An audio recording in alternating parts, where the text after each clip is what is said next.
샤론의 향기. 세상 일에 실패했어도 너는 절망. 크리스천 헤럴드 가족 여러분 안녕하세요. 샤론의 향기 고선비입니다. 주님 안에서 평안하시지요? 복된 하루가 밝았습니다. 오늘도 하루 종일 기쁨의 날, 감사의 제목으로 가득한 날 되시길 바랍니다.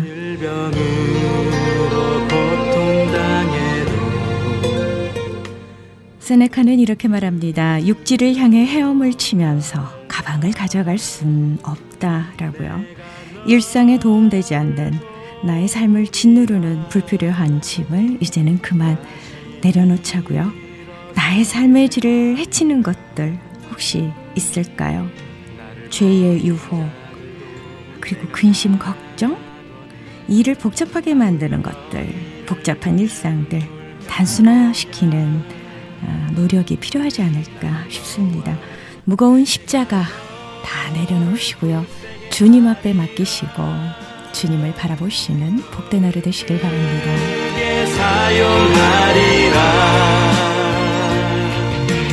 너로 하여금 나를 증거하도록 내가 너를 도우리라. 도우시는 손길이 우리 앞에 있습니다. 주 예수 그리스도의 그 손을 붙들고 오늘도 승리하시는 복된 날 되시길 바랍니다. 여러분과 함께 기도로 만들어가는 크리스천 헤럴드 선교방송 샤론의 향기 함께하고 계십니다. 이 프로그램은 저희 웹사이트 www.chtv1888.org ch라디오를 통해 편안한 시간에 다시 들으실 수 있습니다.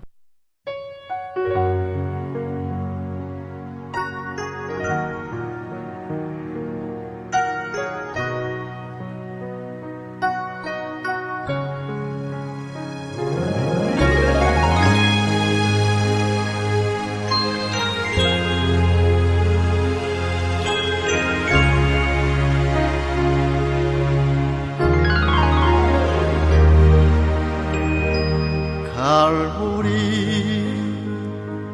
언덕에 주님의 십자가 그 피로 내 죄를 깨끗하게 씻었네. 생명의 꽃 피었네. 열매 맺었네. 나는 다시 태어났네. 그 이름 생명나무라. 절망과 고통에 세상길 헤매일 때 예수님 품으로 나를 인도하셨네. 생명의 꽃 피었네.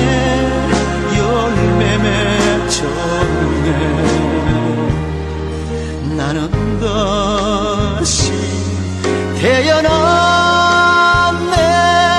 그 이름 생명나무라.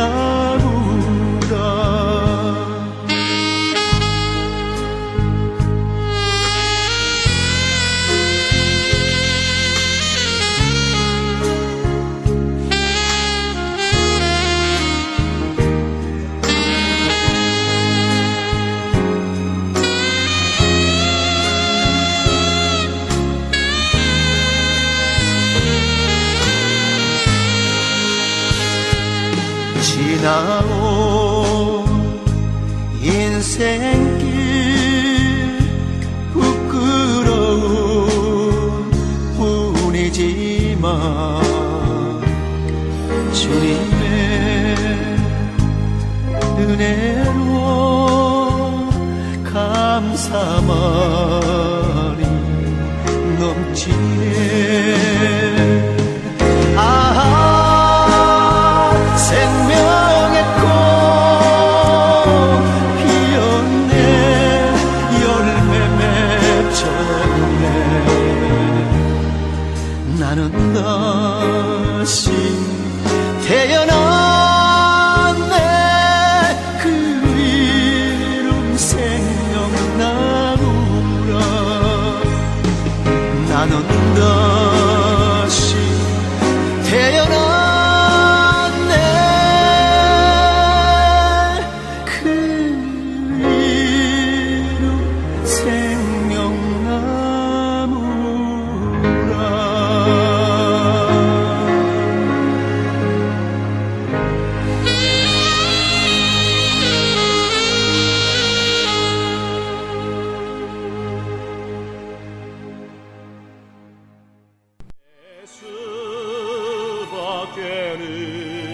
저희 크리스천 헤럴드에서는 천사 회원을 모집하고 있습니다. 여러분의 소중한 선교비가 기쁜 소식을 전하는데 귀중하게 사용됩니다. 월 10불도 좋고요. 여러분들의 정성을 모아주신다면 저희 크리스천 헤럴드는 더욱더 기쁘고 감사한 마음으로 하나님 앞에 영광 돌리는 선교 매체로서 최선을 다할 수 있을 것입니다. 여러분들의 많은 관심과 사랑과 후원을 부탁드립니다. 그 사랑하는 마음 잊지 못해. 미주 크리스천 문인협회에서 2016년 제30회입니다. 크리스천 문학 신인상 작품 모집합니다. 글쓰기에 소질 있으신 분들 도전해 보시면 참 좋을 것 같습니다. 모집 부문은요. 시, 수필, 소설, 장편소설, 동시, 생활 수기 이렇게 글을 쓰셔서 제출하시면 되겠습니다. 작품 소재는 자유라고 합니다. 그리고 반드시 종교적인 내용이 아니어도 무방하고요. 표절은 절대 안 됩니다. 발표된 작품도 안 되고요. 순수한 새로운 작품으로 응모하시기 바랍니다.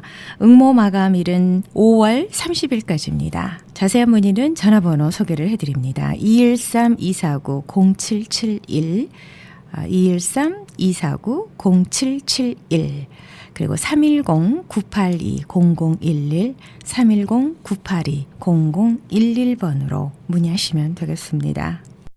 M3를 아십니까? 무슨 병에 걸렸던지 큰 효과를 준다는 신비한 영양제. 혈액에 영양을 공급하여 힘이 생기니까 피곤하지 않고 이제는 지팡이 없이 걸을 수 있다고 많은 분들이 간증을 합니다. 혈액 해독, 기력 회복, 뼈 골수 영양 공급, 심장, 뇌, 혈전 용해. 유태인 회사가 제조한 특수 영양제. M3, 혈액 순환을 잘 되게 하는 최고급 영양제. M3, 크던 작던 아픈 곳이 있다면 M3. 213-435-9600, 213-435-9600번입니다. 정직한 마음으로 권해드립니다. 아픈 모든 이의 희망이 되겠습니다. 과학과 의학의 만남 큐바이오 클리닉으로 오십시오. 바이오 클리닉 뭐가 다른가? 정확한 병의 원인과 문제를 속 시원하게 진단해드립니다. 큐바이오 클리닉은 비용은 저렴하고 단 1시간 만에 건강 상태와 문제점을 바로 알려준대. 병원 진단 전에 미리 제일 안 좋은 장기 위치를 알고 가면 참 좋겠다. 과학적 의료 시스템 큐바이오 클리닉 한국교육원 3층 213-386-2345 386-2345.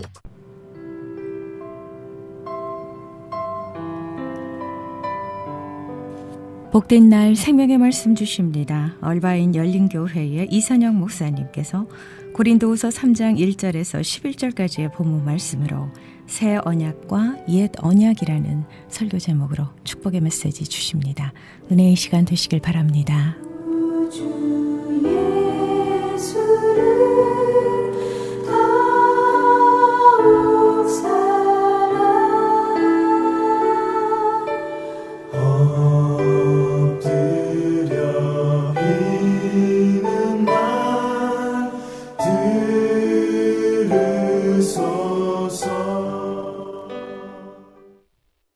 우리가 신앙생활 하면서, 보세요. 신앙생활 하면서, 구원에 대해서 하나님이 우리를 선택한 거에 대해서 우리가 그냥 너무 분명하지 못하게 알고 있는 것 같아요.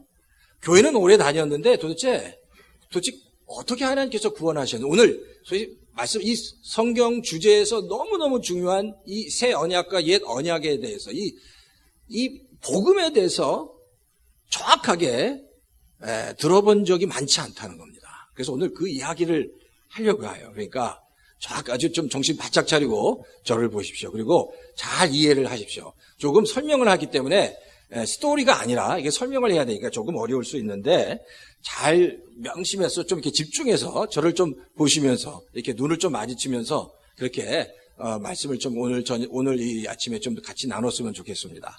좀 이렇게 집중해서 좀 같이 봐보면 좋겠습니다. 사실 오늘 주제는 새 언약과 옛 언약입니다. 이 두 가지의 언약에도 두 가지 양극단이 있습니다. 근데 닉 로렌 목사님이 이런 얘기했어요. 인생은 그 투 트랙이다라고 얘기했습니다. 좋은 것과 나쁜 것이 함께 공존한다는 겁니다. 골프를 함께 늘 쳤던 단짝 친구 노인 두 분이 계셨습니다. 근데 이들은 늘 이렇게 이야기를 했어요. 누구든지 먼저 죽으면 하늘나라에 올라가서 하늘나라에 골프장이 있는지 없는지를 말해주기로 했습니다. 먼저 이제 죽은 사람이 하늘나라에 올라가서 골프장이 있는지 없는지를 말해주기로 했는데 어느 한 분이 먼저 돌아가셨어요.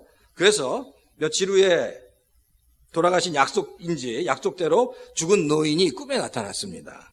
꿈에 나타나셔서 이렇게 얘기하는 거예요. 여보게, 내가 당신한테 좋은 소식이랑 나쁜 소식 두 가지를 갖고 왔네 라고 이야기를 했습니다. 그랬더니 그 꿈을 꾸고 있는 그 친구가 그럼 먼저 좋은 소식이 뭔가? 라고 물었습니다. 그랬더니 그분이 하늘에도 골프장이 있네 라고 대답을 했습니다.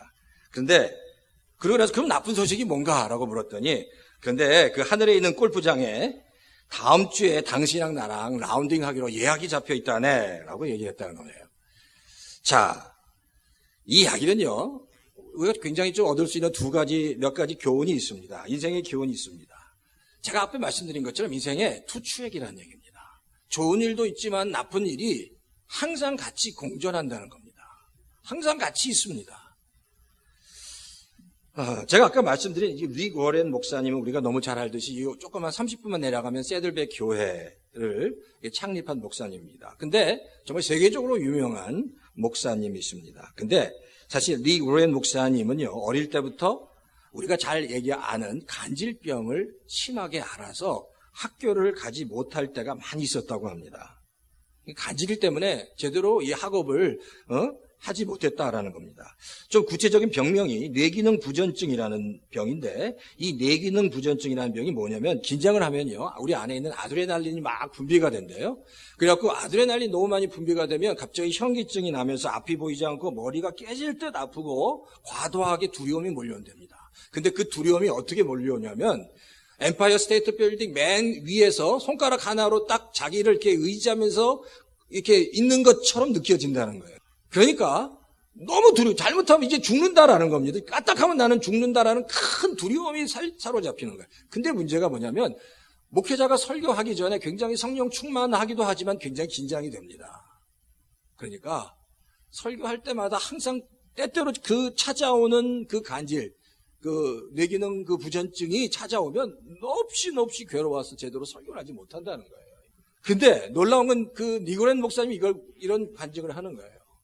교회가 말로 표현할 수 없도록 계속 부흥했고, 그 니고렌 목사님이 쓴 책은 베스트셀러 성경 다음으로 많이 팔렸는데, 자기가 이 병이 없었다면 너무너무 교만해져서 어떻게 될지 몰랐을 텐데 하나님께서 이 병을 통해서 나를 겸손하게 만드셨다라고 고백하고 있습니다. 그러면서 인생은 투추액이라고 얘기한 거예요. 좋은 일도 있고 나쁜 일도 항상 공존한다는 거예요. 참, 그러니까 내 인생에서 일어나는 것들을 믿음으로 잘 받아들이는 게 중요합니다. 그렇다고 항상 나쁜 일이 있는 것도 아니고 때때로 정말 행복하고 좋은 일도 있지만 또 그때 또 겸손하게 또 하나님을 바라볼 수 있어야 한다는 겁니다.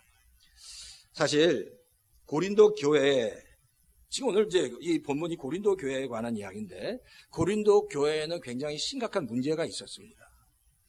사실 이 고린도 교회를 세운 창립한 사람은 바울이었습니다. 근데 이 고린도 교회 문제가 뭐냐면 일부의 리더십과 일부 교인들이 바울에 대한 굉장히 깊은 불신을 가지고 있었습니다. 근데 사실 그 불신의 내용은 아주 사소한 거였습니다. 왜냐하면 이 고린도 교회는 바울이 몹시 사랑했던 교회 중에 굉장히 애착을 가졌던 교회 중에 하나이기 때문에 바울이 늘 이렇게 내가 곧 가겠다. 내가 곧 가서 너희들을 보겠다. 너희를 만나겠다라고 계속해서 그렇게 메시지를 줬던 것 같아요. 근데 사실 이 고린도 교회를 2차 선교 여행 때 갔는데 그 고린도 교회를 가고 나서 여러 가지 많은 일들이 있었던 것 같아요. 그래서 내가 재차 방문하겠다고 얘기하고 나서 여러 가지 장애 때문에 방문하지 못했다라는 겁니다. 근데 바로 그때 바울에게 별로 좋지 않은 감정을 가졌던 그 일부 교인과 리더십들이 그걸 빌미로 해서 바울을 폄하하기 시작했습니다. 바로 이런 거예요. 바울은 그렇게 조그만 약속도 지키지 못하는 경솔한 사람이다. 경솔한 사람이다. 약속도 지키지 못한다. 그러니까 믿지 못할 사람이다. 믿지 못할 사람인데 정말 그가 하나님의 사도일까? 점점 커가기 시작한 겁니다. 점점 사도일까? 또 이제는 그럼 그가 전한 복음이 과연 진짜 복음일까라고 이제 완전히 그가 전한 복음까지 막 뒤집어 엎도록 돼버린 거예요. 그러니까. 그런 심각한 문제가 고린도 교회에 있었다는 거예요. 사실 그래서 고린도 후서 1장 2절에 보면 사실 그걸 이제 디펜스 하더라고 그거를 기록하고 있습니다. 그래서 바울이 이렇게 얘기합니다. 첫 번째 보면 내가 너희가 나의 추천서가 아니냐라고 얘기해요. 사실 그 바울을 굉장히 공격했던 그 리더십 중에 어떤 부류가 있냐면 사실 고린도 교회에서도 예루살렘에서 파송되어 온 순회 선교사들이 있었습니다. 이 순회 선교사들은 자기가 어떤 소속인지를 그냥 잘 모르잖아요. 그러니까 소위 예루살렘에서 베드로나 야고보의 추천서를 가지고 왔습니다. 그래서 내가 예루살렘에서 이렇게 파송받은 추천서를 가지고 온 선교사입니다. 그러니까 자기는 이제 신분을 이렇게 보장하는 거죠. 근데 그 사람들이 얘기하는 거예요. 바울을 폄하하면서 이거예요. 나는 베드로의 그 추천서가 있는데 당신은 추천서가 있습니까? 묻는 거예요. 사실 바울은 추천서가 필요 없는 사람이었습니다. 왜? 고린도 교회를 이미 세운 사람이었잖아요. 그리고 수없이 많은 교회들을 세웠습니다. 근데 그렇게 얘기하니까 오늘 본문에 보니까 그 추천서에 대한 이야기를 하는 거예요. 자, 한번 성경 2절을 한번 보시겠어요? 2절. 자, 오늘 말씀 2절을 한번 다 큰 소리로 한번 읽었으면 좋겠습니다. 시작. 여러분이야말로 우리를 첨가하여 주는 추천장입니다. 그것은 우리 마음에 적혀 있습니다. 모든 사람이 그것을 알고 있습니다. 뭐라고요? 여러분이 나의 추천서, 첨가장이라는 겁니다. 추천서라는 거예요. 추천장이라는 거예요.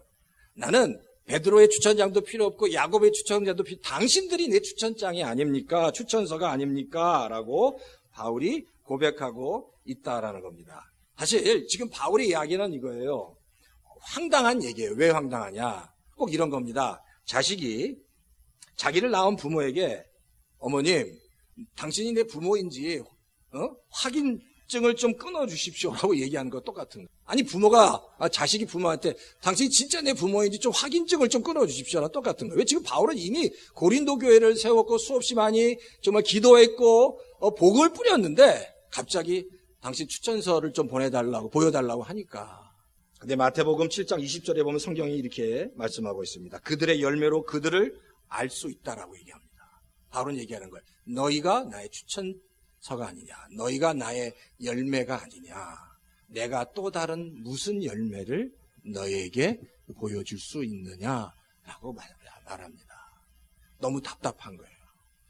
사실 무슨 사역자뿐만 무슨 일을 하든지 참 말로 다 설명할 수 없는 너무 당연한데 말로 다 설명하면 더 오히려 오해가 되는 일들이 많습니다. 답답한 거죠. 오히려 말을 하면 할수록 설명하면 설명할수록 더 큰 오해가 있기 때문에 오히려 말하지 않는 게 더 좋을 때가 많이 있어요.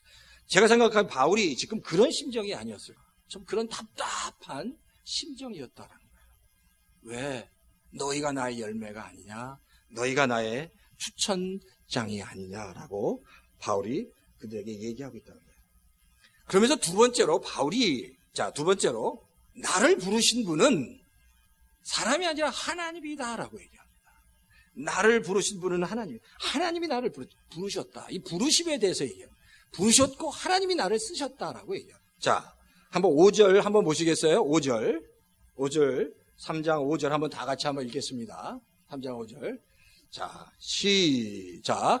우리가 이런 일을 할 수 있는 자격이 우리에게 낫다고 생각하지 않습니다. 우리의 자격은 하나님에게서 납니다. 자, 보세요. 우리의 자격, 지금 바울이 자격에 대해서 얘기합니다. 지금 내가 사도로서 있는 자격이 지금 뭐예요? 우리에게서 난 게 아니다. 사람에게서 난 게 아니라는 겁니다. 어떤 사람에게서 난 게 아니라 누구에게서 났다고요? 하나님께서 났다는, 하나님께로부터 났다는 겁니다. 이게 내가 지금 사도로서 있는 게 지금 누구 추천장으로 그렇게 그냥 백업이 되는 게 아니라 하나님이 나를 추천하신 겁니다. 하나님께로부터 난 겁니다. 라고 바울이 지금 고백하고 있다는 거예요. 여기서 굉장히 중요한 겁니다. 이제 이게 지금부터 굉장히 더 중요한데 보세요. 사실 하나님이 사람을 쓸 때 그래요. 인간의 논리는 우리가 어떤 조건이 맞고 자격이 갖추었을 때 하나님께서 우리를 쓰신다고 생각합니다. 인간의 논리가 그래요. 조건이 맞추어지고 자격이 될 때 하나님께서 쓰실 거라고 생각합니다. 근데 성경은 그렇게 얘기하지 않아요. 조건이 맞고 자격이 갖추어질 때 쓰는 게 아니라 하나님께서 쓰시겠다고 하면 그 사람이 그 자격이 부여된다는 겁니다. 하나님이 쓰시면은 그 사람이 그냥 자격을 얻는 거다라는 얘기입니다. 자, 좀 더 쉽게 얘기하면 이겁니다. 하나님은 사역자든지 사람을 부를 때, 자녀를 부를 때 바로 그겁니다. 그 사람 안에 있는 어떤 조건, 그 사람에 있는 어떤 조건을 보고 그를 선택하지 않는다는 거예요. 너무너무 중요한 얘기입니다. 이게 바울이 얘기하는 거예요. 조건을 따진다면, 자, 보세요. 조건을 따지면 나는 천하의 나쁜 놈이었습니다. 믿는 사람을 쫓아다니면서 죽였던, 그리고 감옥에 가두고 정말 핍박했던 천하의 나쁜 놈이었는데, 그렇게 조건을 따진다면 나는 하나님의 사도가 될 수 없었는데, 그런 나를 사도로 세우셨습니다. 라고 고백하는 거예요. 그리고 하나님께서 나를 쓰셔서, 나를 세우셔서 내가 자격을 얻게 됐다라고 얘기합니다. 그러니까, 자, 지금부터 이제 우리가 치열하게 생각해야 돼요. 우리는 늘 어떤 조건이 있어야 하는 조건이 맞아야 좋은 조건, 쓰임을 받을 조건이 돼야 쓰겠다고 하지만 하나님은 그런 조건을 보지 않는다는 겁니다. 그냥 하나님은 놀랍게 그걸 우리가 보통 주권적 섭리라고 얘기하죠. 주권적 섭리로 하나님의 사역자나 자녀들을 선택해서 사용하신다라는 겁니다. 자, 요 얘기를 제가 좀 더 자세하게 설명을 드릴게요. 자, 예수님께서 예루살렘에 입성할 때 제자들에게 가서 나귀를 가져오라고 합니다. 예루살렘에 입성할 때 필요한 나귀가 필요하셨잖아요. 그래서 나귀를 가져오라고 하셨어요. 근데 그때 보세요. 옆에 있는 사람이 예수님 나귀 말고 나귀는 좀 품위가 떨어지니까 말이 어떠십니까? 말이 좀 품위가 있고 더 이렇게 웅장하고 더 뭔가 왕권을 상징하지 않습니까? 그래서 옆에 있는 사람이 나귀 말고 말이 어떠십니까? 얘기할 수 있냐는 거예요. 아니에요. 예수님이 내가 나귀를 쓰겠다 하면 나귀가 쓰임을 받는 거라는 거예요. 나귀의 어떤 조건이 아니라는 거예요. 하나님이 쓰시겠다 하면 그냥 쓰임을 받는 거다라는 겁니다. 그게 바로 하나님이 사람을 선택할 때 그렇게 쓰신다는 겁니다. 자, 근데 이런 부르심, 하나님에 대한 부르심과 자녀에 대한 그 선택하심이 아주 유사합니다. 자, 이거 잘 들어보세요. 굉장히 중요합니다. 하나님의 부르심과 자녀에 대한 선택하심이 아주 유사한데 바로 이거예요. 하나님이 그의 자녀를 택하실 때 항상 하나님이 우리를 택하셨을 때 어떻게 택하셨을까요? 우리 안에 있는 어떤 근거 때문에, 이쁘기 때문에, 잘났기 때문에, 뭔가 믿음이 있기 때문에 우리를 선택한 게 아니라는 겁니다. 그냥 하나님이 우리를 사랑하셔서 선택하셨다라는 거예요. 우리는 꼭 뭘 하면 그래요. 이유가 있어야 된다고 생각합니다. 좀 쉽게 얘기를 해볼게요. 자, 남녀가 연애를 합니다. 여기 다 이제 많이 다 대부분 연애도 하셔서 이제 결혼하셨을 텐데, 연애를 할 때 여자들은 항상 이렇게 질문합니다. 젊은 사람들이 요즘 더 그런 것 같아요. 나 사랑해? 묻죠? 나 사랑해? 그럼 남자가 뭐라고 대답합니까? 뭐라고 대답하죠? 사랑해 라고 하겠죠, 당연히. 사랑해. 그러면 이제 왜 사랑해? 또 묻어요? 왜 사랑해? 사실 그러면 남자는 보통 그냥 사랑하잖아요. 그러니까 왜 사랑해라고 그냥 난 사랑해라고 얘기해요. 근데 여자는 그런 이야기하면 뭐라고 진정성이 없다고 생각해요. 그냥 입에 바른 얘기라고 생각해요. 그냥 사랑해 그러면 아니, 이유를 대라고 꼬치꼬치 캐물어요. 이유를 왜 사랑하는지 이유를 대라는 거예요. 그 이유가 있어야 내가 이해가 된다는 거예요. 그게 사람의 논리예요. 왜 사랑하는지 이유를 대지 않으면 당신은 진정성이 없다라고 얘기하는 거예요. 그런데 보세요. 그렇지 않아요.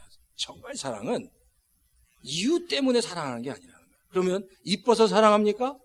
와이프가 너무너무 이뻐서, 날씬해서, 똑똑해서, 만약에 이쁘지 않으면, 이제 이뻐지지 않으면 나이 들면 사랑하지 않을 겁니까?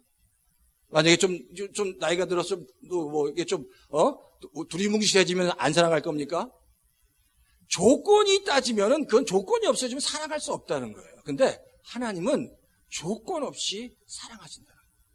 꼭 그와 같습니다. 부모가 자녀를 사랑하듯이. 사실 부모가 자녀를 사랑할 때 자녀가 똑똑해서 이뻐서가 아닙니다. 부모는 자녀를 그냥 사랑하는 거예요. 내 자녀니까 그냥 사랑한다는 거예요. 이걸 언제 깨닫죠? 자녀로 있다가 결혼해서 부모가 됐을 때 깨닫게 됩니다. 내 자녀가 생겼을 때 조건 때문이 아니라 내 자녀니까 사랑한다는 거예요.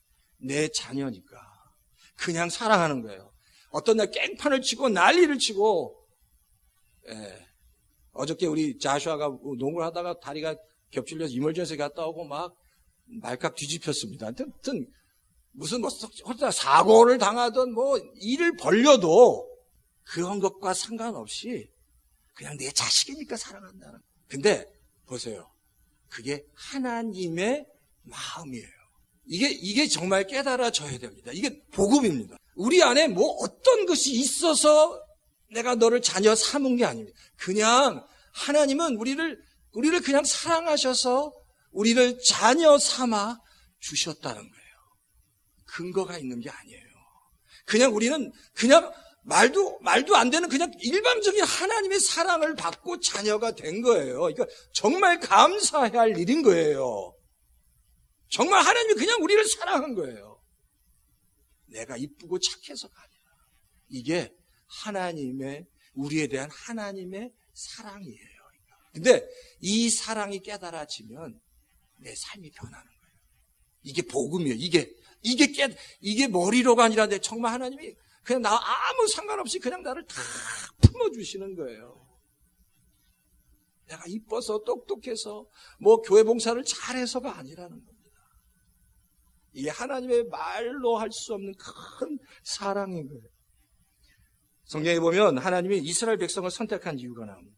이스라엘 백성들은 뭐라고 생각하는 줄 아세요? 자신이 선민이 된 거에 대한 굉장한 프라이드가 있었습니다. 하나님이 날 선택한 거에 대한 굉장한 프라이드가 있었어요. 우리는 뭔가 특출을 나기 때문에 특별히 하나님의 사랑을 받았다고 생각했어요. 근데 아닙니다. 그건 이스라엘 백성의 착각이었어요. 그 근거가 성경에 보면 신명기 7장 6절에서 7절이 나옵니다.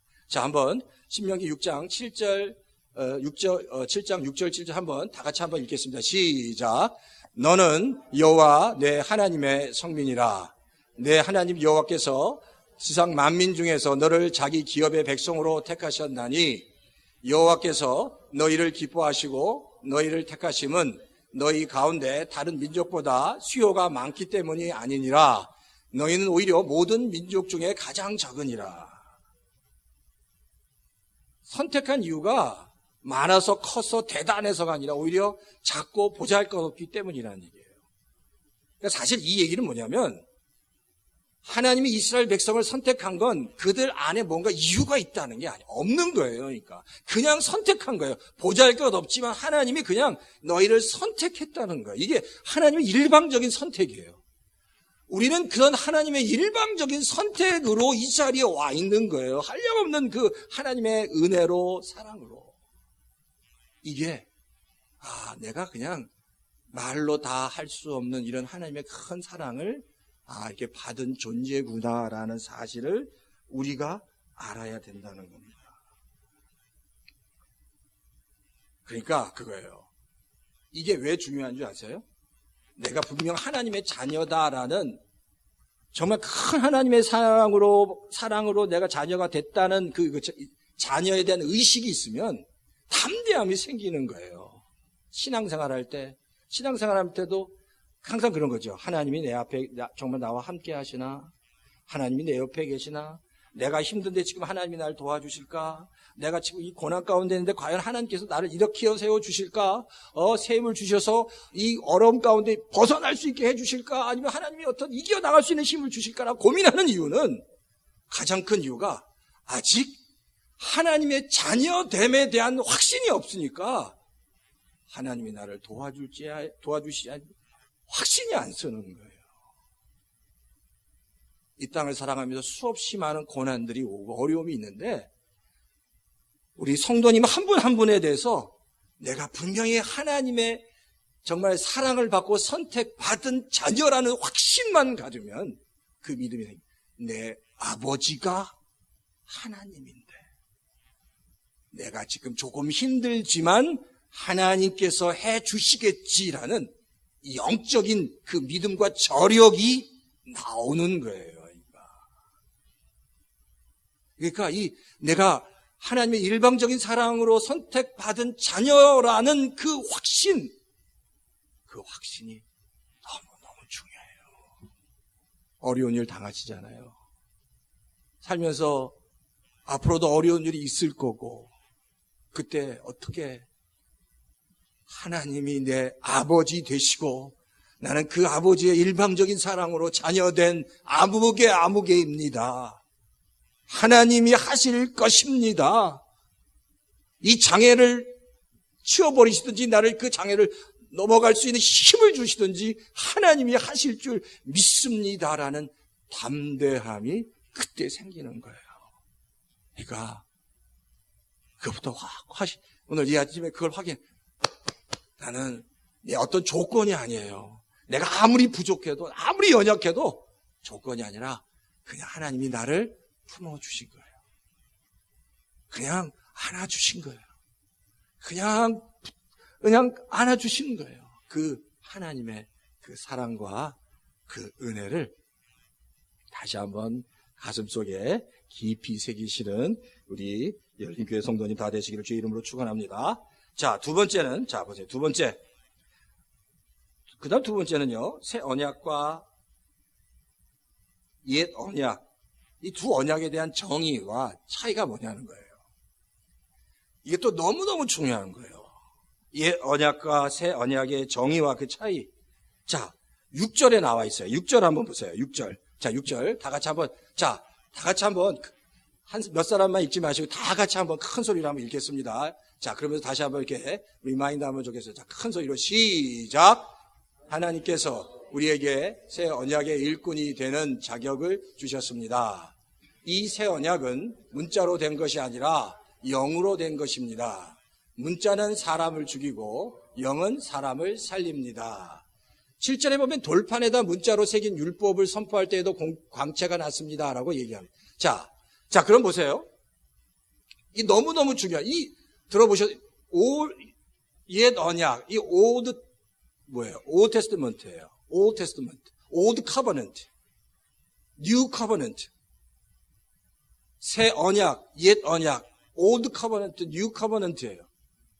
이게 성경에서 제일 중요한 정의고 핵심 단어예요. 핵심 사상이고, 아무리 신앙생활을 오라 해도 이게 헷갈리면 아무 의미가 없는 거예요. 지금 제가 이 이야기를 아주 간단하게 말씀을 드릴 텐데 잘 들으셔야 돼요. 자, 올드 커버넌트와 뉴 커버넌트에서 이 새 언약과 옛 언약에 그러면 정의를 어떻게 내릴 거냐 하는 거예요.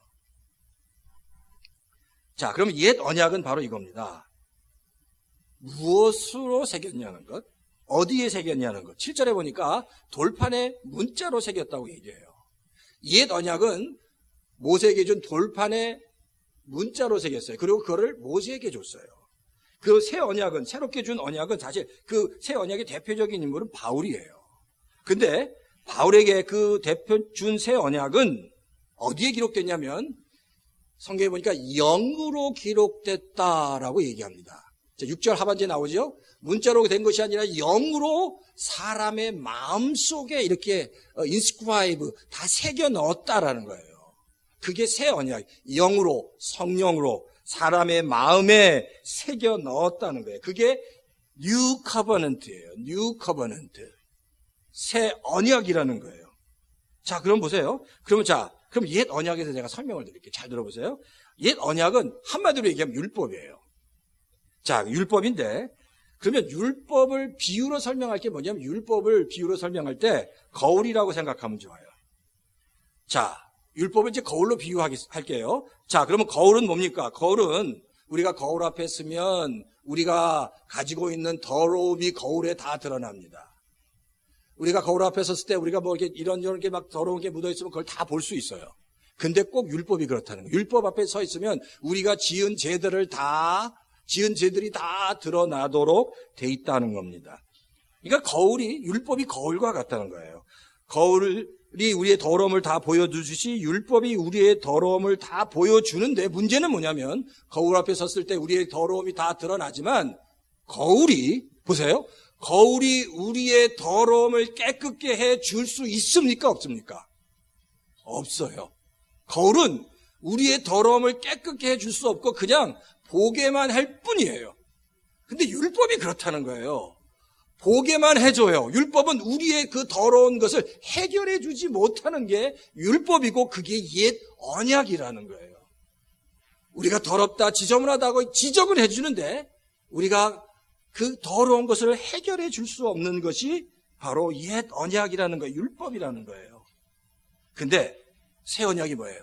새 언약의 다른 닉네임, 별명은 성령의 법입니다. 성령의 법. 새 언약은 성령의 법이라고 불러요. 근데 보세요. 우리가 이 얘기를 좀 해야 되는데, 계약, 컨트랙이나 커버넌트나 이 계약이라는 것은 양자가 하는 거예요. 그렇죠? 양자가. 옛날에 그 창세기 보면 하나님과 아브라함이 계약을 맺잖아요. 양자가 있어야 계약을 맺는 거예요. 그런데 사실 그래서 A라는 당사자, B라는 당사자, 그래서 사실 하나님과의 그 계약을 하나님이 A, 그리고 이스라엘 백성이 B로 계약을 맺었던 거예요. 근데 문제가 뭐냐면, 예수께서와 예레미야에서 보면 이스라엘 백성이 하나님과 계약을 맺었는데 그 하나님과 약속을 깨버렸어요. 이스라엘 백성이 불순종해서 그 계약을, 하나님과의 계약을 깨버린 거예요. 그래서 그 계약이 깨져서 할 수 없이 하나님도 그 언약을 깨버리신 사건이 뭐냐면, 마지막 유다라는 남유다가 망하고 이스라엘 백성이 다 포로로 잡혀가요. 분명히 다윗을 통해서 내가 지키겠다, 너를 지키겠다, 보호하겠다, 이 약속을 지키면 내가 반드시 지키겠다고 말씀하셨는데, 그 언약이 깨지니까 유다가 멸망하고, 어떻게 돼요? 유다가 멸망한 다음에 다 포로로 잡혀. 그 사건이, 보세요. 그 사건이 이스라엘 백성들에게는 충격이었을 거 아니에요. 엄청난 충격인 거예요. 그러니까. 다 잡혀갔으니까. 근데 다 잡혀가서 다 끝났다고 생각했어요. 근데 보세요. 그 성전도 무너지고 다 무너져서 다 끝났다고 생각했는데 그게 끝이 아니었다는 거예요. 그 다음에 하나님께서 주신 언약이 바로 새 언약이라는 거예요. 자, 이제 보세요. 자, 정말 중요한 이 새 언약.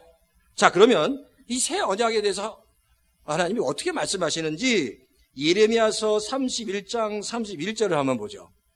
자, 예레미야서 31장 31절 먼저 한번 볼게요. 자, 다 같이 한번 큰 소리로 한번 읽으면 좋겠습니다. 큰 소리로. 자, 시작.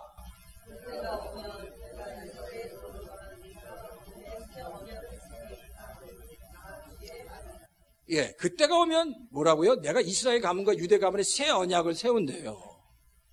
자, 근데 그 이유가 나와요. 지금 새 언약과 옛 언약을 하나님께서 얘기하시죠. 너희들이 깨버렸으니까 나도 깨버린 거야. 이미 깨버렸어.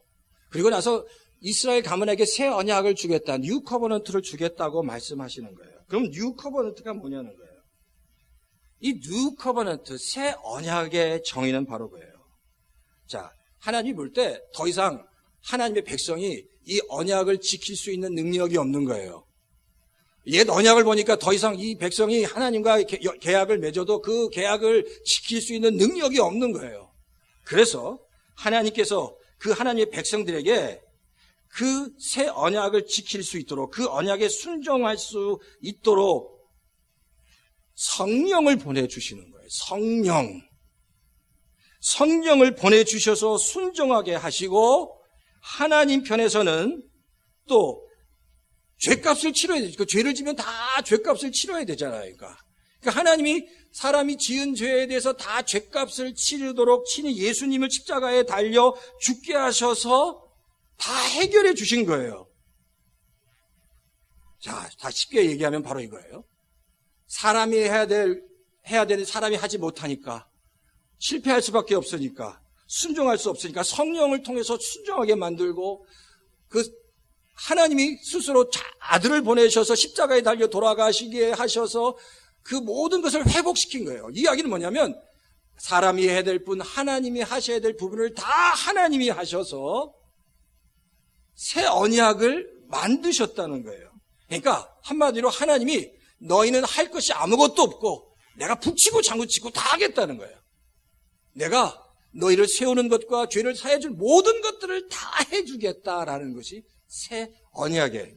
그러니까 성령이 너희를 그렇게 그 일을 감당하게 하고, 예수 그리스도의 십자가가 너희 죄를 깨끗게 하시고 그 일을 주관하시는 분은 하나님이다라는 거예요. 그러니까 삼위일체가 다 동원되어서 하나님이 우리에게 새 언약을 주셨어요. 그러니까 새 언약에는 우리가 할 수 있는 것이 아무것도 없는 거예요. 다 하나님이 하신 거예요. 이렇게 얘기하면 참 쉽네. 너무 쉽지 않습니까, 목사님? 난 아무것도 할 게 없는데요. 그게 아니라는 거죠. 아무 희망도 없고 절망할 수밖에 없는데, 하나님이 우리를 위해서 모든 것을 다 마련해 주셨다는 거예요. 그러니까 이 복음이 내 가슴에 들어가면 감당할 수 없는 하나님의 은혜 가운데 눈물을 쏟을 수밖에 없고, 정말 가슴을 치면서 통탄할 수밖에 없다는 거예요. 우리가 평생 신앙생활 하면서 여전히 항상, 왜 제가 성도님들 뭔가 내 안에 뭔가 근거가 있어야 하나님이 축복해 주시고, 뭔가 근거가 있어야 하나님이 움직이시지, 그런 생각에 사로잡혀 있기 때문에 그래요. 내가 좀 어려움을 당하고 고난을 당하면 혹시 내가 잘못해서 그런 거 아닌가, 자꾸만 그렇게 생각하니까 문제라는 거예요. 하나님은 우리에게 그냥 부르심같이, 우리를 선택하시는 것 같이 그냥 다 하신 거예요. 이게 그렇습니다. 나는 아무 자격이 없는데 정말 감당할 수 없는 하나님의 은혜를 받았습니다 라고 정말 하나님의 통곡을 하면서 감사할 수 있어야 돼요. 이렇게 제가 메시지를 전하면 올바른 반응이 일어났다면 여기서 지금 울고 그러셔야 돼요. 그러니까 하나도 안 오시니까 제가 실감이 안 나는데 막 울어야 돼요. 그러니까 내 속으로 오실 줄 믿어요. 그러니까 울어야 되는 거예요. 감격해야 되는 거예요. 이게 하나님이 우리를 선택하신 복음이에요. 이게 복음이에요. 나는 한 게 아무것도 없어요.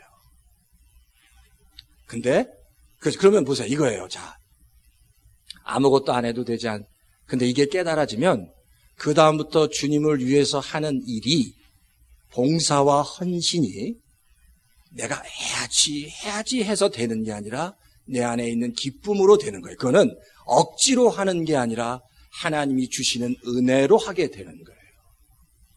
지금 바울은 고린도 교인들을 향해서 그 얘기를 하는 거예요. 내가 억지로 복음을 전하는 게 아니야. 목숨을 걸고 엄청난 고난과 핍박 가운데 하나님의 말씀을 전하지만, 나는 그 언약을 받았기 때문에, 새 언약을 받았기 때문에 그 하나님의 은혜가 내 안에 충만합니다. 우리가 평생 신앙생활 할 텐데, 제가 말씀드린 평생 신앙생활 할 텐데 복음의 핵심이 뭔지도 모르고 늘 주변에서 그냥 그렇게 신앙생활 하면 안 된다는 거예요. 하나님은 우리 성도님들 정말로 사랑하시는 거예요. 그냥 아무 조건 없이 그냥 사랑하는 거예요. 이게 신앙의 핵심이고 본질이에요. 그걸 깨달아야 돼요. 근데 그러면 나는 아무것도 아니야. 자, 그럼 제가 좀 적용을 좀 몇 개 더 할게요. 그러면 제가 지난번에도 말씀드렸어요. 이게 너무 중요한 얘기예요. 하나님이 모든 걸 다 하니까 내가 할 것이 아무것도 없으니까 그럼 전도도 경험권 하는 것도 내가 안 해도 하나님이 다 하실 텐데. 제가 지난번에 뭐라고 그랬죠? 아니라고 그랬죠. 하나님이 구원과 그 하나님의 주권적 섭리로 그 백성들을 부르실 때는, 말씀을 하실 때는 그 자기 자녀들에게만 얘기하세요. 그러니까 우리에게, 하나님의 자녀이기 때문에 우리에게 그렇게 말씀하시는 거예요. 만약에 바울이 그런 생각을 가졌다면, 하나님이 다 하실 테니까 난 아무것도 안 해도 돼라고 바울이 그런 생각을 했다면, 바울은 절대 전도를 안 했을 거예요. 왜? 바울이야말로 이 말씀을 받은 사람이잖아요. 그러니까 바울은 그럼 절대 전도하지 않고 하나님이 다 하실 줄 믿습니다라고 생각하고 아무것도 안 했을 거예요. 근데 바울은 성도들에게, 신자들에게 끊임없이 그 주권적 섭리를 설명하면서 이방인들을 향해서는 목숨을 걸고 전도한 거예요. 그러니까 주권적 섭리는 그 자녀들에게 하나님이 당신을 선택하셨다는 것을 확신하기 위해서 바울이 말씀하신 말씀이에요. 근데 나가서 치열하게 또 복음을 전도해. 이방인들에게 바울이 전도한 것처럼. 구약에 하나님이 요나를 지켜서 니느웨에 가서 복음을 전하고 그들의 영혼을 구원하라고 한 것처럼 똑같아요. 치열하게 삶의 현장에서 복음을 전하는 삶이 있어야 돼요. 이게 바로 주권적 섭리 속에서 나타난 우리의 삶의 모습이에요. 사실 이 메시지가 너무너무 중요해요. 근데 성도님의 가슴 속에 깊이 새겨졌으면 좋겠어요. 하나님이 내가 조금 말씀대로 좀 삐져서, 내가 조금 힘들어서 멀리 한다고 그냥 이렇게 더 힘들게 하고 그런 분이 아니에요. 다 품어주시는 분이에요. 근데 중요한 건 그 은혜를 내가 깨달아야 돼. 그 은혜를 내가 깨닫고, 내가 고난 가운데 있을지라도, 정말 역경 가운데 있을지라도, 하나님 그래도 맞습니다. 내가 하나님 붙잡아야 돼. 그 은혜로 내가 하나님 앞에 나가야 되는 거예요. 이 하나만, 이 메시지가 성도님 마음 중심에 지금 이 메시지가 꽂혀서 뿌리를 내리기만 시작한다면 성도님의 인생 가운데 핵폭탄 같은 역사가 일어날 수 있습니다. 그때부터 하나님이 움직이시기 때문에 그래요. 내가 하는 게 아니라 하나님이 하는 거예요. 나는 참 약해요. 우리는 너무너무 약해요. 하나님은 강한 거예요. 그러니까 그 은혜가 내 안에 들어와야 되는 거예요. 내 힘으로 신앙생활하는 게 아니에요.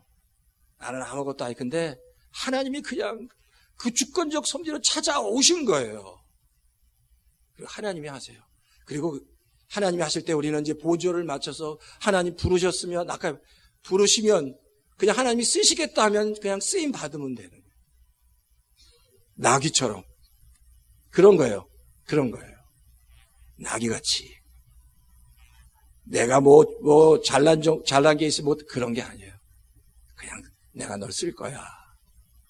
넌 내 자녀야.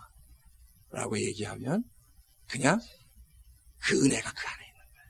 자, 마지막 한번 성경을 읽어볼게요.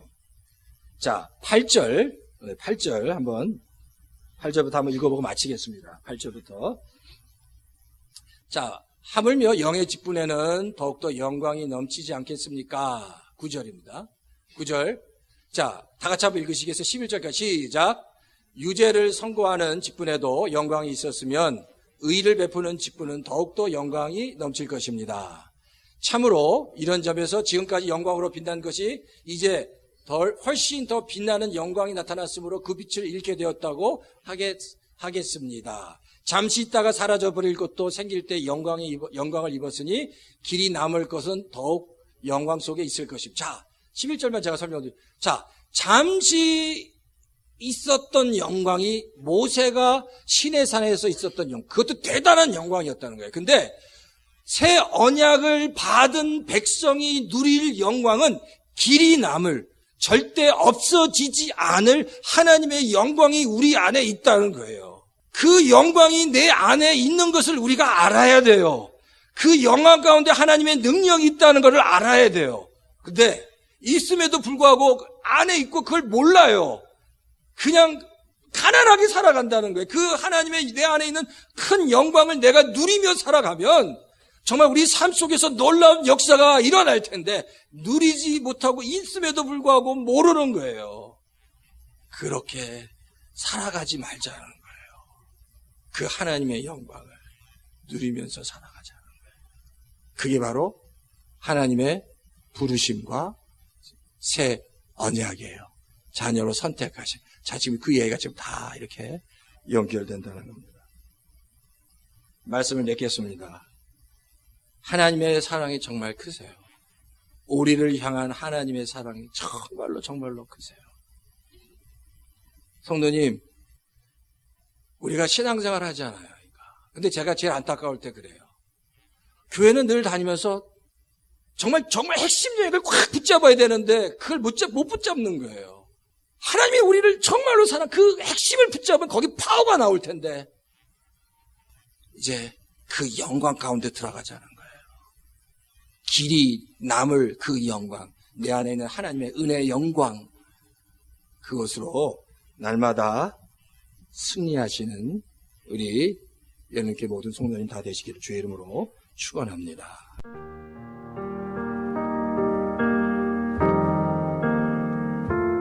날마다 숨쉬는 순간마다 내 앞에 어려운 일 보내 주님 앞에 이 몸을 맡길 때 슬픔 없네 두려움 없네 주님의 그 지금까지 열린교회의 이선영 목사님께서 은혜 주셨습니다. 고린도후서 3장 1절에서 11절까지의 본문 말씀으로 새 언약과 옛 언약이라는 설교 제목의 메시지로 축복 주셨습니다. 은혜의 시간 되셨는 줄 믿습니다.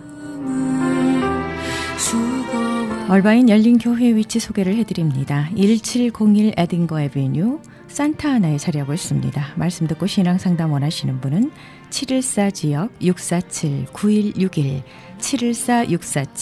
714-647-9161번으로 상담하시기 바랍니다. 자비로 날 감싸주시네 주님아. 여러분께서는 저희 크리스천 헤럴드에서 보내드리는 선교방송 샤론의 향기 함께하고 계십니다. 주여, 우리를 치유하시옵소서. 모든 아픔과 눈물과 슬픔과 고통까지 날 위해 십자가 지신 예수 앞에 내어놓습니다. 고치시고 새롭게 하시옵소서. 예수 나의 좋은 치료자, 그의 눈이 머무는 곳은 나의 슬픔과 고통, 고개를 들어 그의 눈을 볼 때에 난 알았네. 예수 나의 좋은 치료자.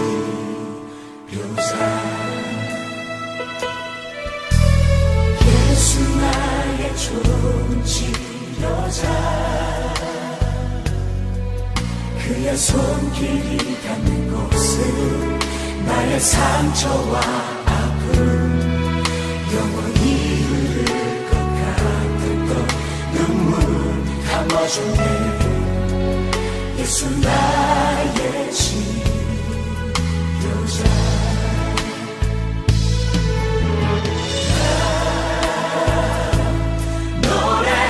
노래하리라 천한 나를 돌아보시 구세주를 찬양해 하늘 닿는 곳까지 내 손 들리라. 예수 나의 치료자.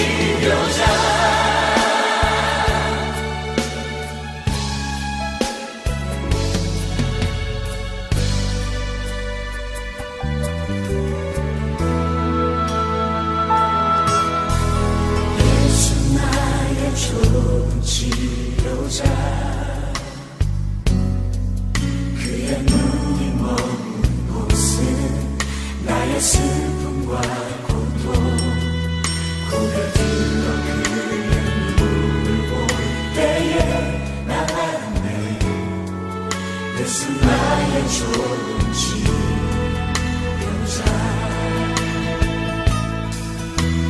예수 나의 좋은 치료자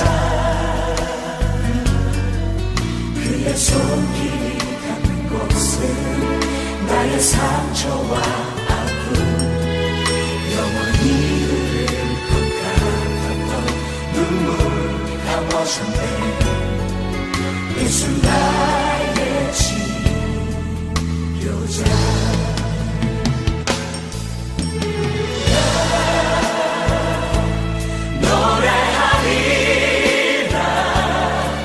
전한 나를 돌아보시 구세주를 찬양해 하늘 닿는 곳까지 내 손 들리라 예수 나의 치료자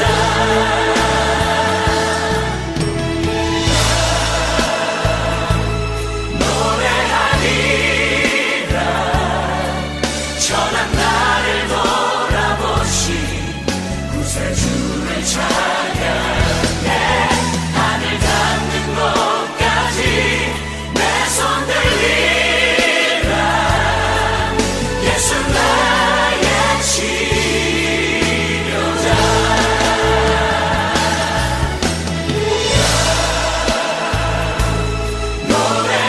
노래하리라 전한 나를 돌아보시 구세주를 찬양해 하늘 닿는 곳까지 내 손 들리라 예수 나의 치료자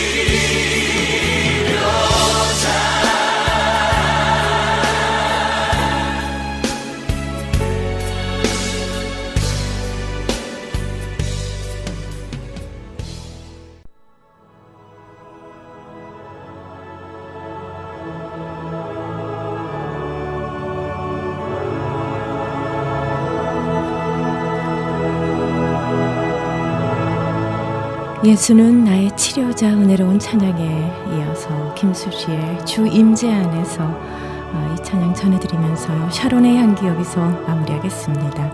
함께 해주셔서 고맙습니다. 기쁨의 날, 은혜가 가득한 날, 축복의 날 되십시오.